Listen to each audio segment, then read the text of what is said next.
Hello friends, இன்றைக்கி பத்தாம போன ட்ரெஸ் எல்லாத்தையும் பிரித்து தச்சு ஆல்ட்ரேஷன் பண்ணலான்னு முடிவு பண்ணி தச்சிட்ருக்கேன். முக்கியமாக கவனிக்கணும், ட்ரெஸ்ஸு தான் சின்னதாக போயிடுச்சு. நான் வெயிட்லாம் போடலப்பா.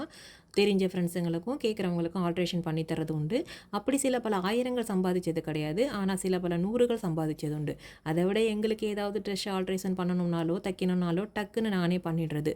தச்சு முடிச்சுட்டு மடிச்சும் வச்சுட்டு டெலிகேட்டில் போட்டு வாஷ் பண்ணி காய வச்ச துணிகளை மடித்து வச்சுட்டு இருந்தேன். அப்போ என்னுடைய வீட்டுக்காரர் போரிங்காக இருக்குது, படம் பார்க்க போகலாமான்னு கேட்டதால் எனக்கும் செம போரிங்காக இருந்துச்சு. அதனால் கிளம்பி புகிபாத்தோவில் இருக்கிற வெஸ்ட் மாலுக்கு படம் பார்க்க போனாங்க.